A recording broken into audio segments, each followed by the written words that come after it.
Soy la psicoterapeuta Olivia Gómez Rojas.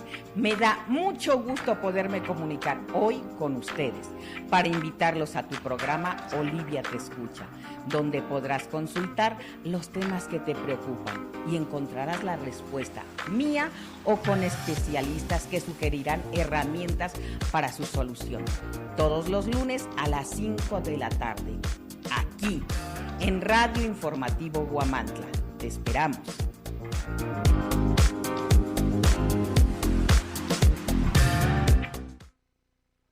Hola, ¿qué tal amigos, amigas, hermosos, preciosos? ¿Cómo les va en este maravilloso día de abril en que seguimos en el mes del niño? Y bueno, ya saben, en este mes del niño no podíamos dejar pasar este mes sin invitar a un querido amigo, pediatra, que tengo el gusto de presentarles, que seguramente ustedes ya lo conocen, al doctor Adrián Raúl Langle Galindo, que ustedes también lo han de saber, es egresado de la UAP, nuestra maravillosa universidad, y posgraduado del Hospital del Niño Poblano, UNAM. Bueno, para mí sí es importante que nos digas, médico, qué edades, hasta qué edad abarca la pediatría, de qué edad a qué edad, porque yo no entiendo cuándo entra el neonatólogo, cuándo entra el pediatra, cuándo ya no, y bueno, sí. Entonces sí me atoro por ahí. Claro que sí. Antes que nada, buenas tardes a todo tu auditorio, agradecerte a ti la invitación nuevamente para estar con ustedes, y bueno, entrando en materia, optimizando el tiempo lo más que se pueda. La pediatría abarca desde el primer día de vida, las primeras horas de vida, hasta los 18 años. Y entran diferentes periodos. Desde el día 1 hasta el día 30 se consideran recién nacidos. Del día 31 hasta el año de edad, lactantes menores.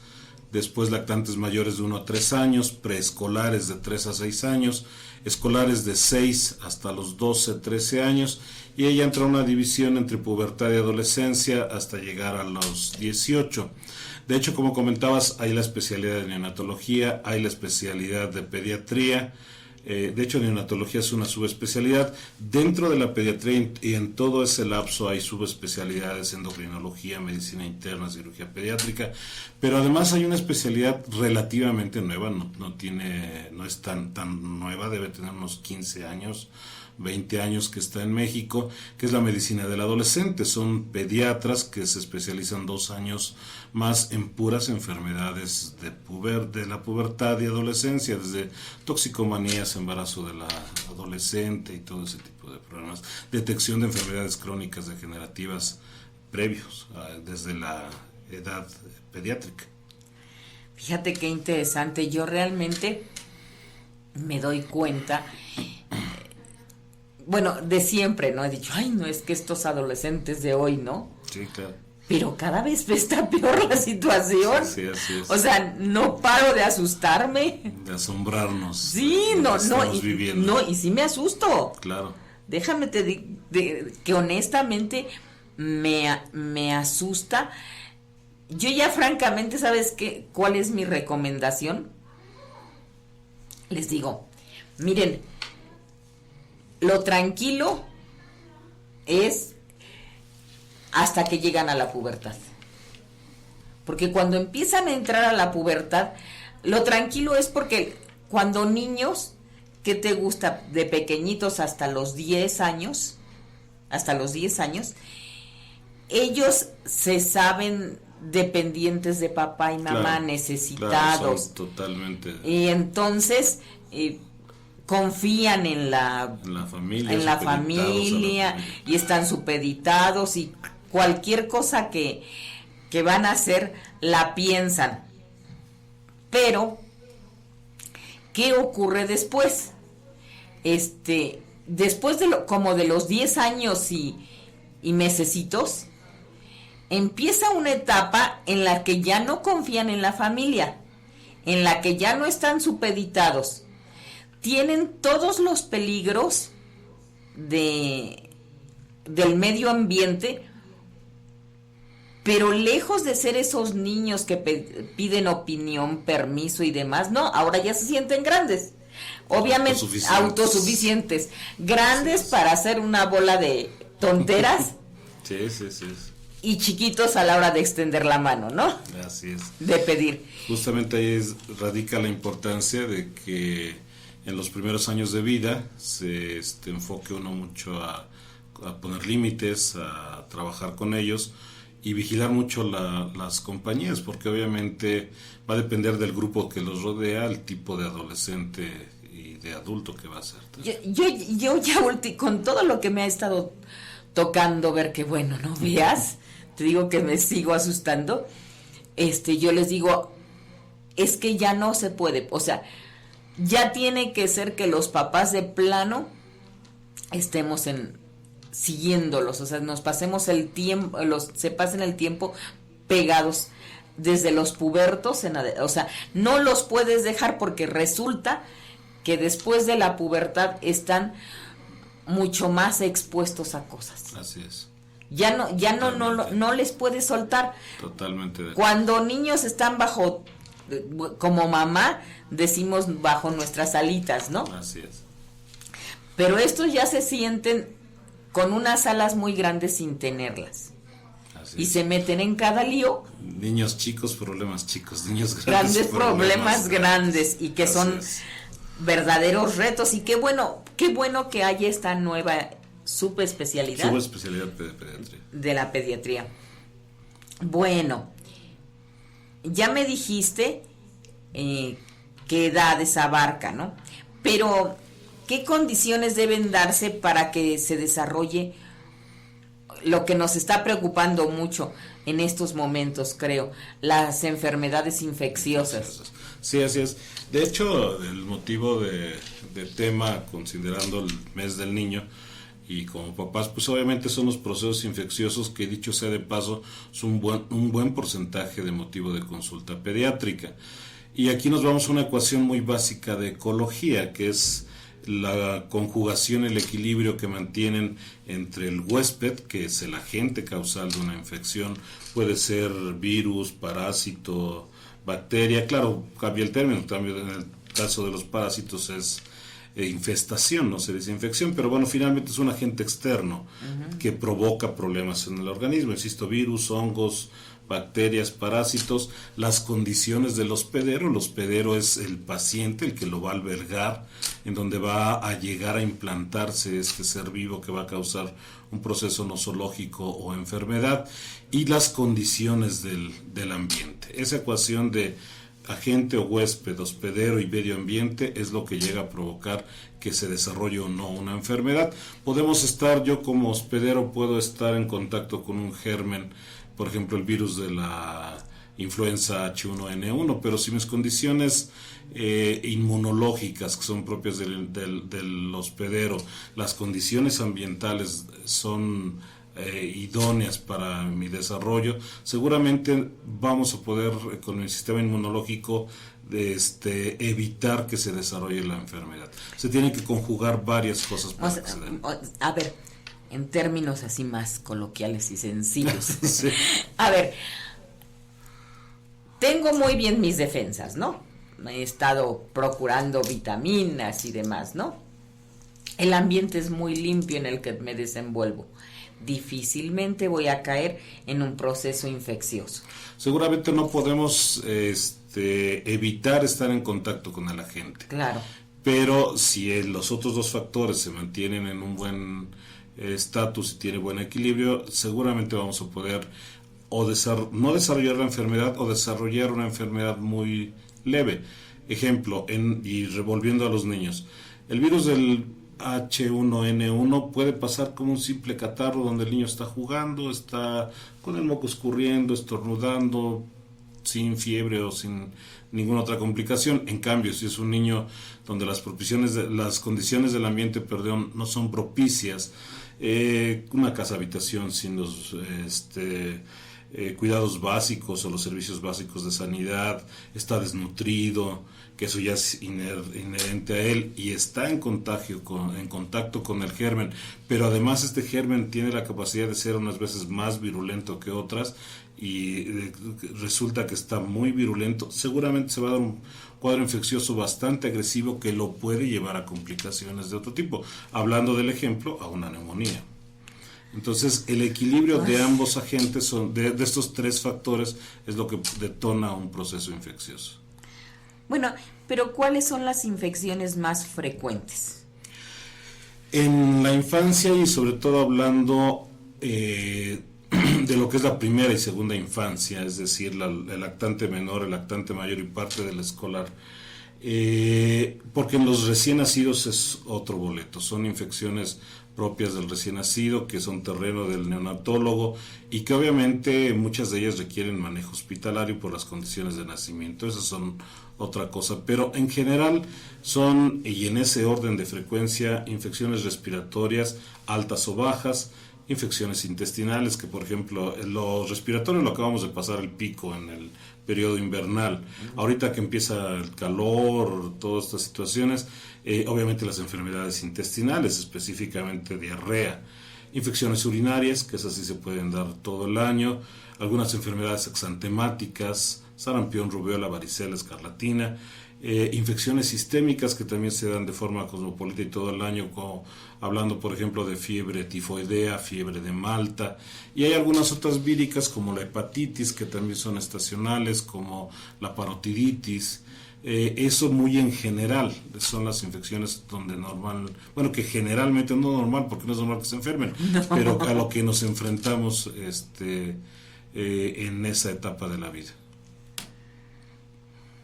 Bueno, de estas enfermedades, ¿cuándo es un caso de alarma? ¿Cuándo hay datos que puede decir, que tienen que decir, por decir, ya hay que ingresarlo a un hospital, ¿no? ¿Qué serían datos de alarma? Cada uno de estos procesos infecciosos tienen bien establecido ya por norma oficial mexicana de todo el sector salud en el país el manejo y los datos de alarma de los que tenemos que estar pendientes. Ejemplo, si yo hablamos de las infecciones de vías respiratorias. Las infecciones de vías respiratorias muy en general se dividen, por ejemplo, en el resfriado común, que es el catarro que todos conocemos, una influenza estacional, que es un catarro igualmente, el que pudiera ser un foco de alarma, vuelvo a insistir, de lo que estábamos hablando, la influenza tipo H1N1, las infecciones de la garganta bacterianas, ya no son virales, es decir, una rinofaringitis aguda bacteriana, una faringoamigdalitis bacteriana, hablando también de los órganos anexos, hablamos de sinusitis, crónica o agudizada. Pero ahí ¿qué observamos como datos de alarma? ¿Fiebres muy altas? Las fiebres pueden ser un parámetro importante, pero no de gravedad. Aquí sucede un fenómeno muy característico. A todos, absolutamente a todos como papás, lo digo como pediatra y como papá, tuve un maestro de infectología que nos decía que pediatra que no es papá no es pediatra, y tiene razón, todos claro. Aprendemos con los hijos, pero además nos damos cuenta de qué tan serio es el problema de angustia y de estrés como papá al tener un hijo enfermo. Oye, sí, fíjate, la otra vez estaba escuchando yo un programa y estaban diciendo que consideran que los médicos que mayor dharma, o sea, que estaban sacando el karma, eran ustedes los pediatras. Habrá que verlo. Porque no solo es tener al niño chiquito que tienes que estar checando porque no te dice dónde le duele. Claro. Sino que tienes que calmar al niño chiquito bebé y al papá desesperado, angustiado. Claro. O sea que tienes dos pacientes en uno en ese momento. No en ninguna especialidad ocurre esto. es totalmente indirecto desde el interrogatorio, el tratamiento.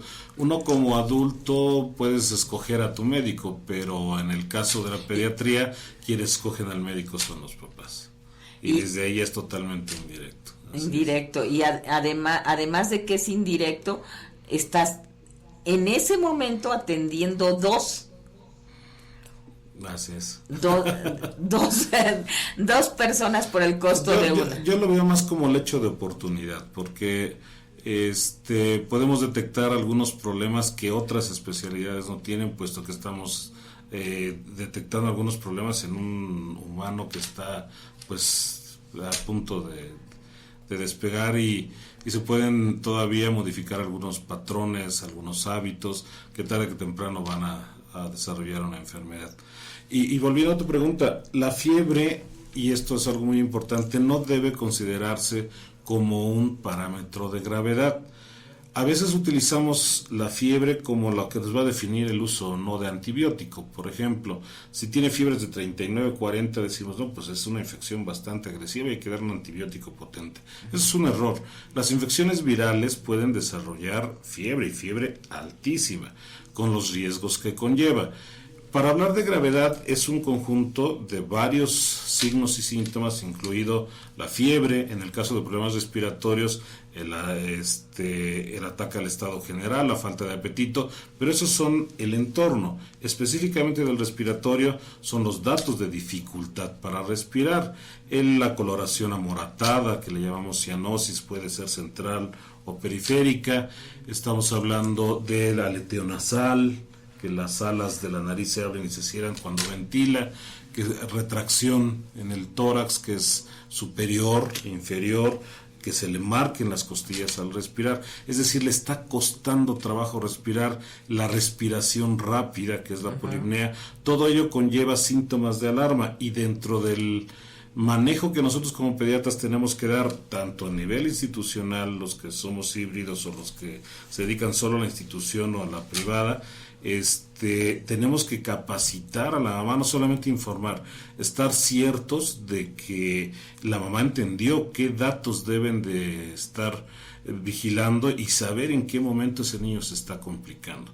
Entonces, cada una de estas enfermedades tiene ya preestablecidos los datos de alarma que tenemos que estar vigilando. O sea, bueno, a mí me consta porque me has hecho siempre el favor de cuidar a mis nietas. Gracias.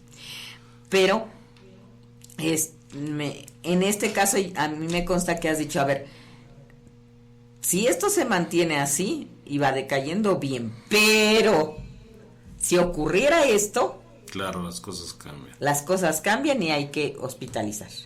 De hecho, es todo un programa, este es todo un programa a nivel nacional. Hace muchos años se llamaba DAIRA, que era de diarrea aguda, infección respiratoria alta. Actualmente ya es mucho más amplio el entorno, es el programa de PASIA en el sector salud, que además de vigilar estos dos problemas que son motivo principal de consulta y que desgraciadamente siguen siendo causa de muerte a nivel nacional, los problemas respiratorios y digestivos complicados, pues obviamente también se verifica esquema de vacunación, desarrollo psicomotriz, estado nutricional del paciente, y eso nos permite tener un panorama más amplio. Mucho más. Bueno, pero bueno, ya tantos problemas con el catarro y tantos avances, y ¿por qué no se ha podido hacer una vacuna? Caray, de veras, ya. Es un refrán por ahí que ya llegamos a la luna, pero no podemos poner vacunas para el catarro. Lo que sucede es que son cerca de 200 cepas de virus los que llegan a provocar los problemas catarrales. Tendríamos que hacer 200 vacunas, y lo peor es que no dejan inmunidad permanente. Es decir, puedo padecer de un resfriado por una X cepa de rinovirus y a los 8 días tener otra cepa y volver a tener catarro. Y aun cuando me pusieran la vacuna en este momento contra las 200 cepas, cada año tendrían que ponerme otra vez la vacuna de las 200 cepas, porque si no, no hago la memoria inmunológica como para ya no enfermarme en el resto de mi vida. Como por ejemplo deja la varicela la padece uno una sola vez en la vida, la vacuna o la enfermedad te deja inmune por el resto de tu vida y no vuelves a padecer. Ese es el problema del catarro. Bueno, y la influencia, el famoso H1N1? Tuvo un repunte hace cerca de 8 o 10 años, donde todos conocemos la pandemia que incluso paralizó al país. La diferencia es que la influenza estacional es el catarro y ya se aplicaba vacuna contra ello. Sin embargo, surgió la influenza porcina, que es contra la que se vacuna en las épocas invernales, que es ya la H1N1. Y bueno, la única diferencia que puede marcar una diferencia de vida, obviamente, pues es las complicaciones que tiene. Y volvemos a la triada ecológica que platicábamos. Si mis defensas no son las correctas, si no estoy... El medio ambiente. Si desde el punto de vista nutricional no estoy de manera óptima, una enfermedad subyacente, en el caso de los niños una diabetes juvenil, una desnutrición, ser portador del virus VIH, etcétera, va a conllevar a que tenga yo mayores factores para complicarme con una neumonía, que es lo que puede poner en riesgo la vida. Cuando el sistema inmunológico está bien, puedo pasar como un simple resfriado sin mayor problema. Bueno. Lógicamente aquí el consejo es la vacuna. Hay que vacunarse. Siempre hay que vacunarse en diciembre. A niños, a adultos mayores. Bueno, y a personas con problemas, ¿no? Los que, por ejemplo, nos desempeñamos en el sector salud, es obligada cada año la vacuna para la influenza. Pacientes mayores de 65 años, diabéticos, hipertensos. Claro, ya salimos del terreno de la pediatría, pero se tiene que hacer esto. Bueno, porque además, imagínate, los abuelos, las personas que están alrededor del niño, si no se vacunan, te lo contaminan. Así es. Entonces, de alguna manera, haciendo esta labor, permitimos que quede limpio. Sí, todo el entorno familiar, claro. Así es. Bueno, ¿y qué con la rinofaringitis aguda bacteriana? Ahí es algo importante. A veces cometemos errores los médicos de diagnóstico. No debemos olvidar que el 80-90% de los problemas tienen un origen o una etiología viral. Por lo tanto, no siempre el tratamiento es el antibiótico. Pero también en cultura nuestros papás buscan el antibiótico. Sí, ahí tenemos desesperadamente. un problema. Por eso es que se reguló que actualmente solo se surte el antibiótico con receta, porque con una facilidad increíble cualquier papá podía llegar y deme 5 procilinas sin hacer publicidad, pero bueno, porque todos teníamos la facilidad de comprar sin receta cualquier antibiótico. Se normó, y no porque... Digo, ¿qué puede pasar si tiene un catarro de origen viral? Le pongo unas inyecciones, conocen las inyecciones, se le va a quitar. El problema es que estamos haciendo resistencia a los gérmenes, se está creando resistencia y cada vez se requieren antibióticos más potentes. Entonces, en teoría, los que podemos definir si un problema es viral o es bacteriano somos los médicos. Claro. Y entonces es cuando nosotros se nos da la responsabilidad de recetar o no un antibiótico, y aún así a veces cometemos errores.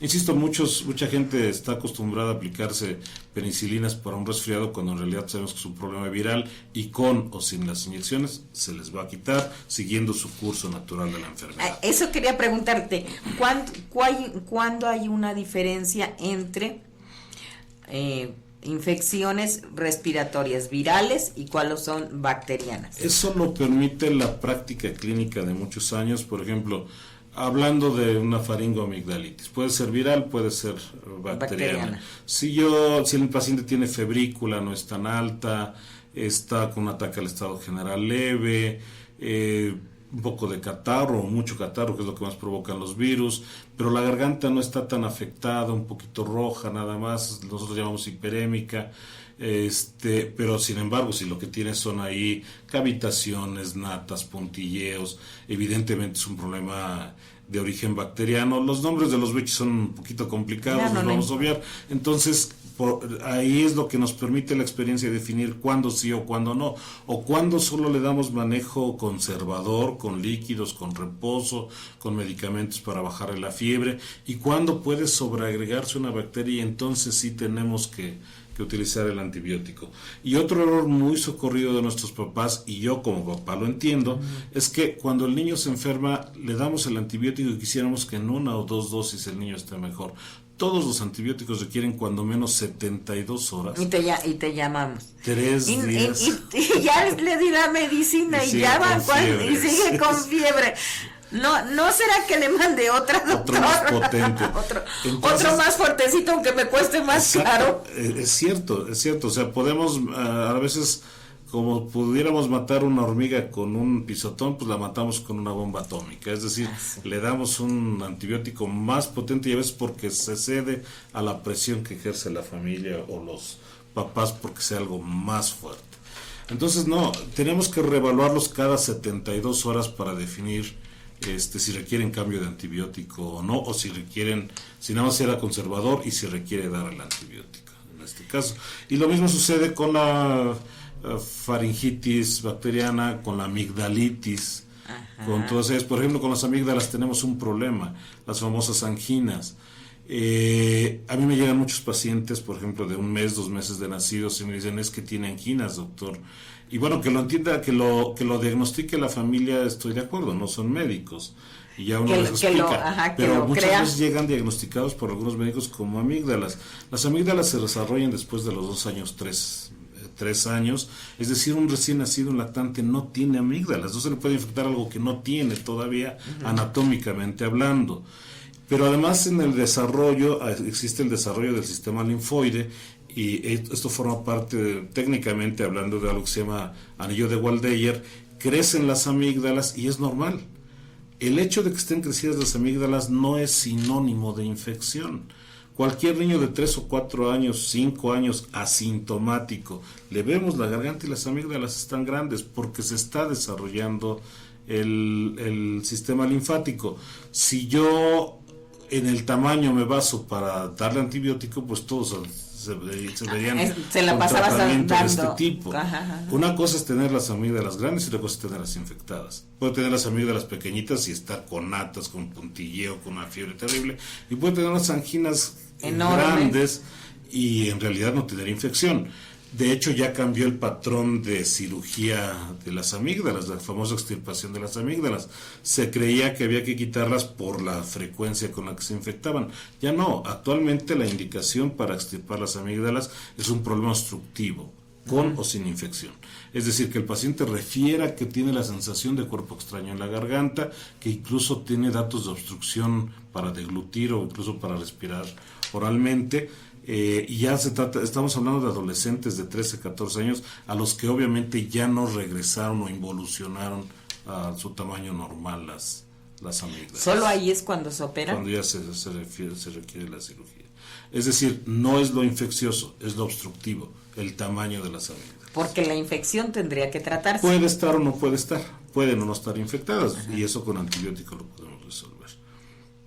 Hablo como pediatra, reserva de la opinión obviamente del otorrino, pero como pediatra actualmente ya no se hacen como antes las extirpación amigdalina. En mi época era obligado casi. Sí.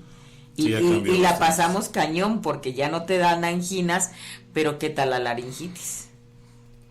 La laringitis, muy frecuente. La laringitis es muy frecuente y sobre todo en esa temporada invernal que acaba de pasar, pero tiene una característica muy frecuente, incluso los mismos papás lo pueden diagnosticar.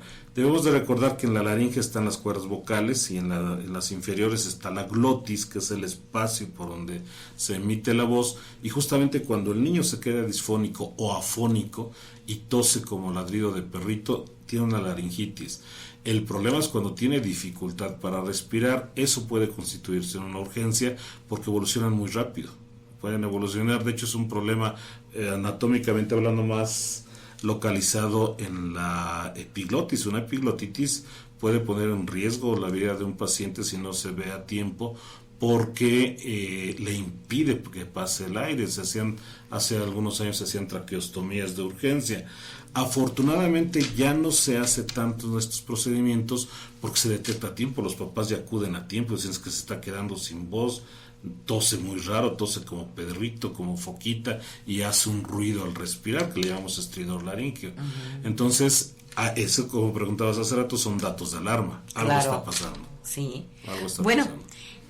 Y generalmente pasa algo, y siempre en el estado anímico de los niños, que cuando son pequeños difícilmente pueden explicarse estoy enfermo,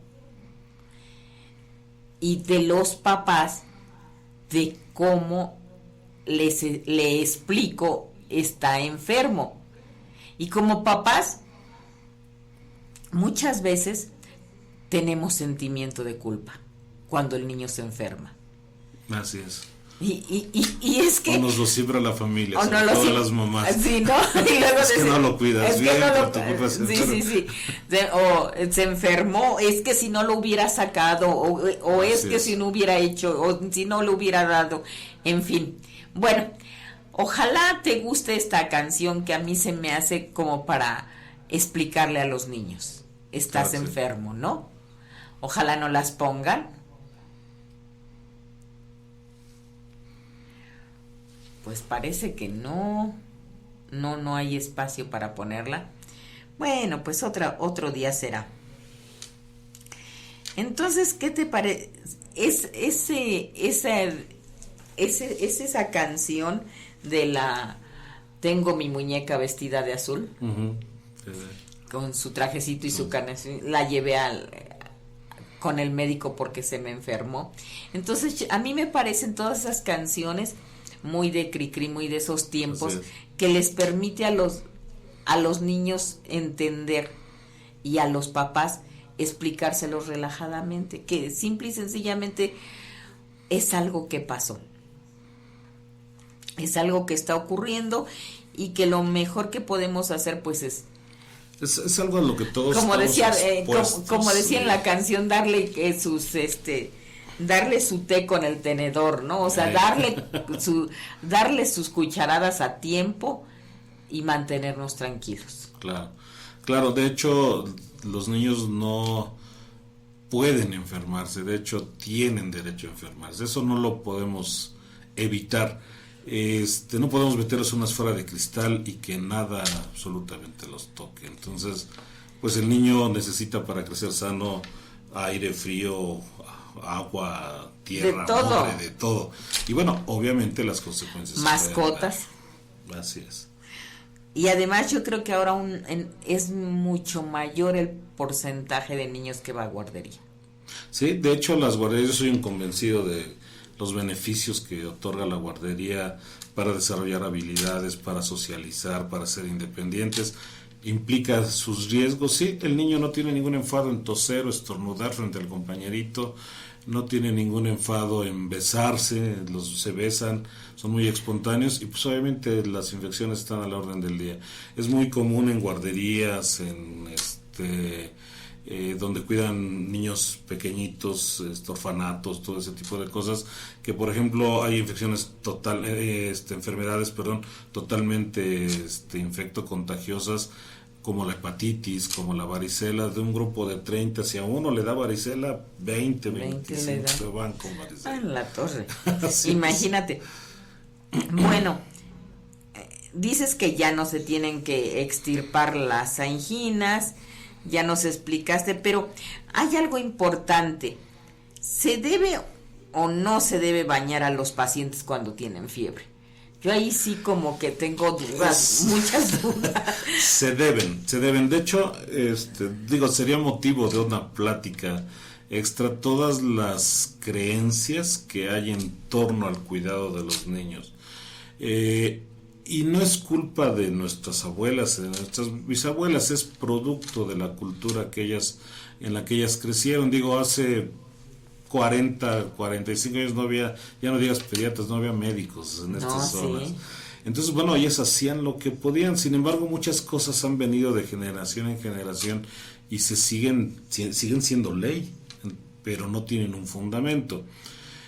No solamente se deben bañar para su aseo personal, se deben de bañar para bajarles la temperatura.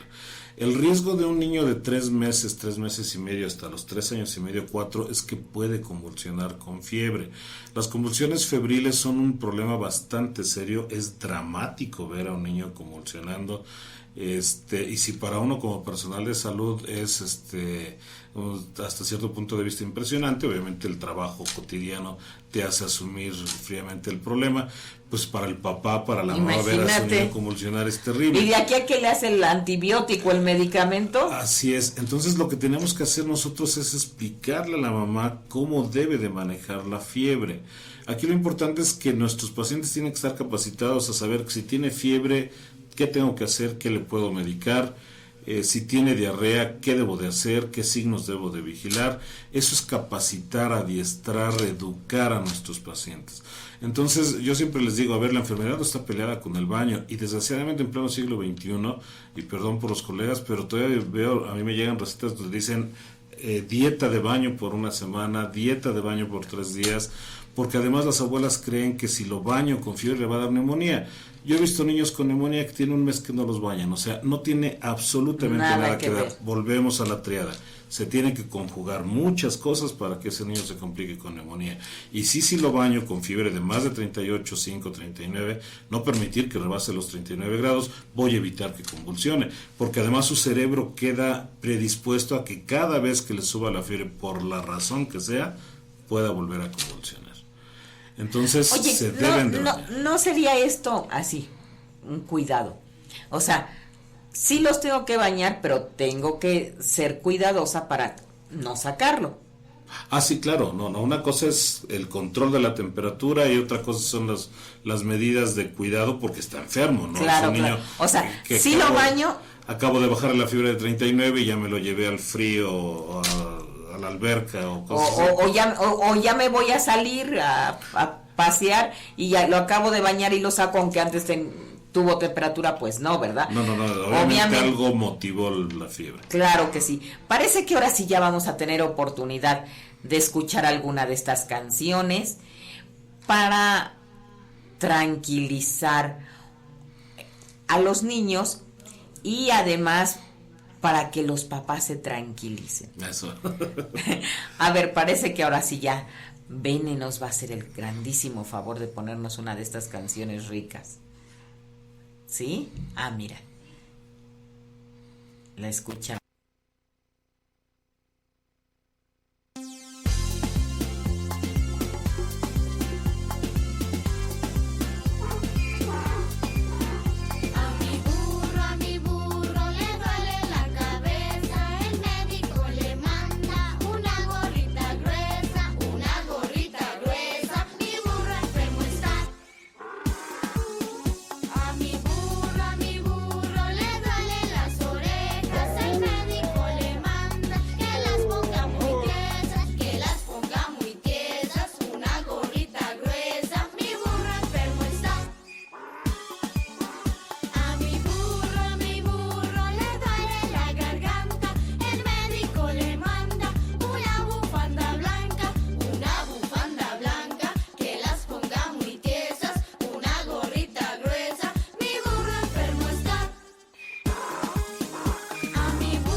Y bueno, continuamos. Ya vimos una forma así como relajadita de explicar que pues esto pasa, no hay que preocuparnos, hay que ocuparnos, hay que cuidar, no hay que cargarle a la enfermedad angustia Es difícil mantenerse al margen, sobre todo porque digo, son nuestros hijos los que la están pasando mal.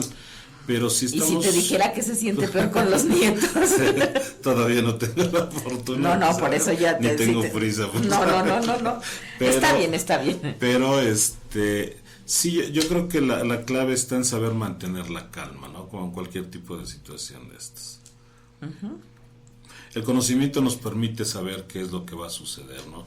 Si nos dijeron que tengo que bajarle la fiebre, porque todavía 3 días le puede seguir dando y que al 4.º día tiene que ceder el cuadro, porque el antibiótico ya hizo su trabajo, bueno, yo creo que es lo natural, ¿no? Esperar el tiempo razonable y capacitado en los datos de alarma, no pasa absolutamente nada. Bueno, generalmente decimos, es que no se debe de bañar porque le va a dar sinusitis. ¿Qué onda con la sinusitis aguda y crónica? No es la gente no es el resultado de. No es el resultado de, ni tampoco de un catarro mal cuidado. La gente dice es que tienes un catarro mal cuidado y como el moco ya está espeso, ya te dio sinusitis. No, esa es la historia natural de un resfriado en donde se va a mantener el paciente, va a pasar del catarro fluido y líquido, de la rinorrea hialina le llamamos nosotros técnicamente hablando, a que el moco se oxida, se espesa y entonces es la etapa final, ya se le va a quitar, pero eso no es sinusitis. La sinusitis es otro problema, a veces el paciente puede tener dolor frontal, dolor ocular, los libros lo refieren como que si se agacha siente que se le desprende la cara, hay descarga de moco retronasal, es decir, al aperturar la boca, nosotros podemos observar cómo está deglutiendo moco espeso. Lo que sucede, los senos paranasales son los huecos naturales de los huesos de la cara, que obviamente en una infección respiratoria como una complicación son ocupados por secreción que al no tener salida se convierte en pus y entonces está provocando el proceso infeccioso. Con o sin tos, pero la fiebre, los síntomas de pesadez en la cara, etcétera, y tan puede ser así que se va a la cronicidad. Hay gente que padece crónicamente de sinusitis.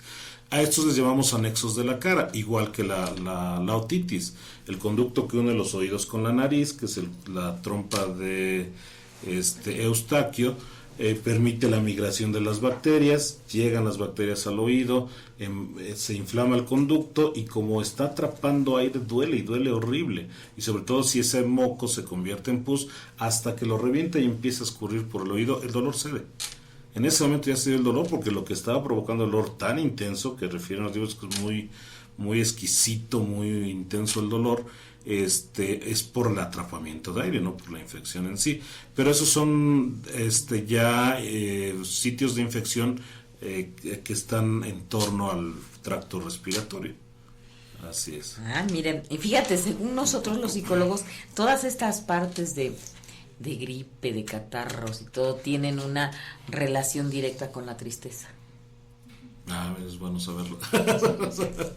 Para que se mantengan contentos después. Sí, o sea, si además de todo esto, como se presta el estar encamado, el estar así, y además empiezan a hacer recuerdos tristes y amargos, bueno, eso hace que difícilmente salgan de cuadros gripales. Definitivamente, ¿no? Si el estado anímico tiene que darlo todo.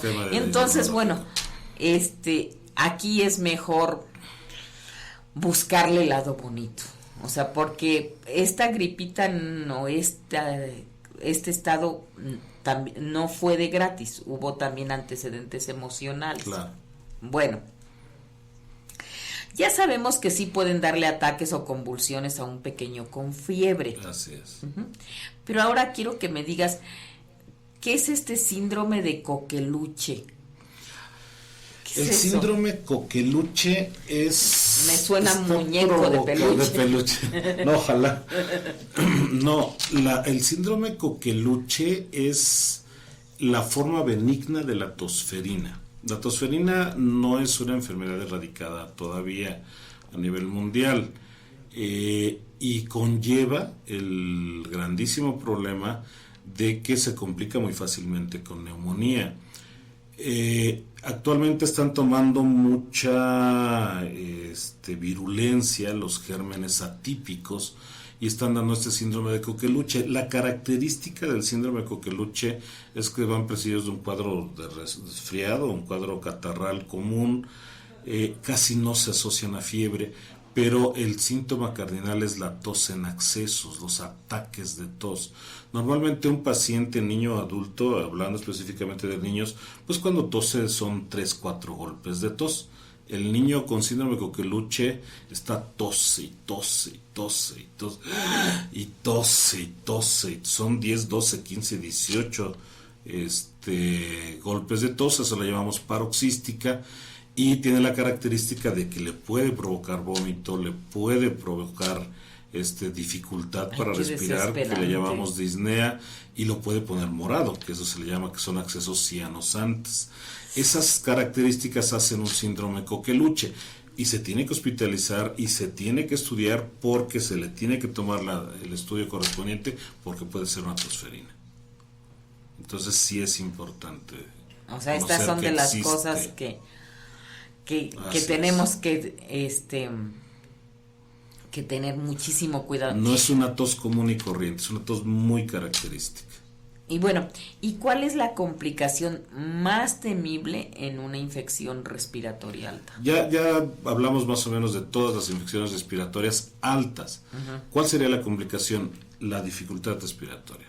La dificultad respiratoria que puede ir desde una polipnea, es decir, la respiración rápida en sus etapas iniciales, una respiración más dificultosa, decía hace rato, con aleteo nasal, con retracción superior e inferior del tórax, con que se le marquen las costillas, cambios de coloración hacia lo amoratado en la piel. Nos están hablando de que está complicado el problema y que puede tener una neumonía, lo que la gente llama pulmonía. Sí, es una neumonía, y todas las neumonías, sobre todo en niños menores de 2 años, 5 años es el límite máximo en donde se pueden complicar. No digo que no sucedan en otro tipo de edades, claro, pero en especial en los menores de 5, pero sobre todo en los menores de 2, obligan a hospitalizarse porque pueden causar la muerte. Explicábamos hace rato, no todas las diarreas son bacterianas ni parasitarias. Un buen porcentaje de ellos son virales, y hasta hace años todo era rotavirus. Afortunadamente a través de la vacuna se logró controlar. Yo recuerdo, todavía nos tocaron ver diarreas por rotavirus de 14, 15, 18 evacuaciones diarias donde el niño se deshidrataba rápidamente. Actualmente el que está cobrando importancia es un germen que es el noovirus o norovirus, uh-huh, que nos da cuadros gastrointestinales de diarrea acuosa, afortunadamente no tan numerosa como rotavirus. Pero también tienen su repunte las bacterianas. Actualmente ya muchas de ellas son mixtas, virus con bacterias o bacterias con parásitos.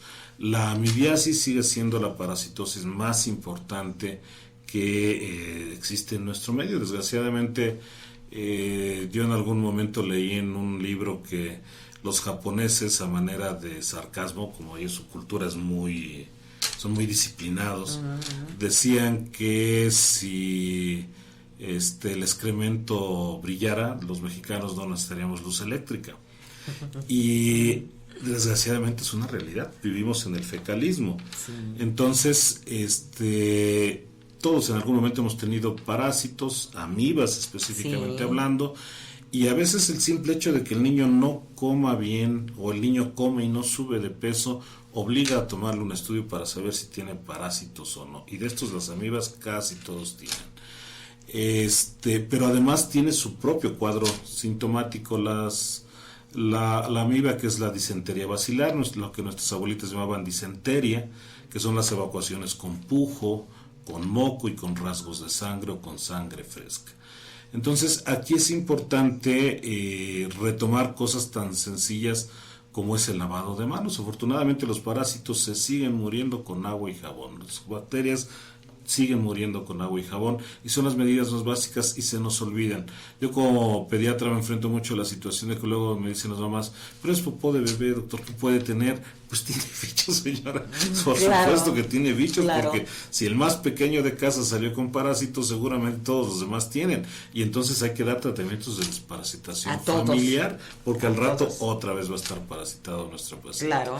Ahora, de las infecciones respiratorias, lo más importante como papás, la información es el hecho de saber que en cuanto el niño empiece con diarrea, tenemos que darle rehidratación, hay que darle electrolitos orales, desde el Vidasuer oral o cualquier marca comercial que ustedes gusten y mandan, entender que el té no hidrata, el agua simple no hidrata, el suero de arroz no hidrata, el sidral con agua mineral no hidrata, esas cosas ya quedaron en el pasado. Los electrolitos orales están considerados el invento del siglo. ¿Por qué? Porque abatieron la estancia hospitalaria de pacientes con diarrea prácticamente en un porcentaje muy importante, porque ya a través de la hidratación con suero oral los pacientes pueden pasar sus cuadros intestinales, su enfermedad diarreica en casa, ya no en el hospital, y perfectamente bien hidratados. Yo les digo mucho a los papás y a las mamás, no me preocupa que tenga diarrea, la diarrea se le va a quitar. Digo, en 22 años de trabajo en mi vida he visto una diarrea que no se quite, me preocupa que no lo hidrate, porque lo que lo mata es la deshidratación, que es la complicación más temible de una infección gastrointestinal. Lo demás nos compete a nosotros como médicos buscar si es parasitaria, si es viral, si es bacteriana, pero la obligación de la mamá es bajarle la fiebre e hidratarlo, aunque no pueda ver al médico inmediatamente. Mientras ellas lo hidraten perfectamente bien, no pasa nada. ¿Cuál es el problema? Que no... En algún otro momento tocamos ya el tema de que nuestros hijos los estamos empoderando y resulta que me dicen, no, es que no lo quiere. No, pero es que un niño de 1 año, 2 años no va a decidir. No sabe qué es bueno y qué es malo para ella. O que le gustó o que no. Que no o sea, es una obligación de usted dárselo. Y nuestras mamás dicen, pues es que como no lo quiere, no se lo doy, doctor. Entonces ahí sí tenemos un problema de autoridad y de disciplina en los papás. Tenemos que obligarlo porque además va a terminar en el hospital y no porque lo vomite por un capricho. Porque el niño no lo quiere. Y bueno, lógicamente el niño, ahorita los cuadros intestinales y muchos de los compañeros médicos van a estar de acuerdo conmigo, están siendo antecedidos de vómito. O sea, empiezan con vómito y vómito y vómito y pocas horas después o un día después empiezan con diarrea, y en el momento en que empiezan con diarrea cede el cuadro de vómito. El problema es cuando no cede, y entonces vómito, fiebre, diarrea lo lleva a un estado de deshidratación y hay que hospitalizar al pequeño. Triste. No hay manera de hidratarlo. Pues, ¿qué crees, médico? Que esto se acabó. Se acabó. Sí, no, el tiempo teníamos tantas cosas que decir. Sí, de hecho es muy yo creo que francamente muy pues casi nos echamos otro programa, ¿cómo ves? Sí, ¿verdad? Sí, de hecho, hablar de infectología pediátrica es bastante grande. Bueno, pero bueno, pues en este momento sí nos vamos. Claro que sí. Doctor, por favor, serías tan amable de darnos tu dirección, tus números de teléfono, tus horarios, para que, despacito, ¿verdad? Para que puedan anotarlos los que nos están escuchando y y puedan acudir a ti por alguno de estos problemas u otros que les pudieran ocurrir, ¿verdad? Sí, estoy localizado en mi consultorio aquí cerca, somos vecinos en Juárez Norte 310, en la Colonia Centro. Mi teléfono del consultorio es 47-2-12-77. A ver, despacito. 47-2-12-77. Sí. De lunes a viernes de 10 a 2 y de 4 a 8, los sábados de 10 a 2. Y el celular es 247-47-101-84. Bueno, pues ya escuchamos. ¿Nos quieres volver a decir otra vez, por favor? Porque luego, pues ya sabes, anda uno un poco distraída. Otra vez tu nombre y tu teléfono. Despacito, por favor. Porque si no, Sí, no te preocupes. Soy el doctor Adrián Raúl Langle Galindo, médico pediatra para servirles, estoy a sus órdenes en Juárez Norte 310, Colonia Centro. El teléfono del consultorio es 47-212-77 y el celular 247-47-101-84. Bueno, pues muchas gracias. En Olivia Te Escucha, ya saben sus citas al 47-215-58, al 247-103-41-52. Quiero decirles, para la próxima semana no hay programa, nos vemos hasta, porque es 1 de mayo, el próximo lunes, descansamos y nos vemos, primero Dios, el próximo 8 de mayo. Mientras tanto, cuídense mucho. Los amo y hasta pronto. Gracias, muy amable.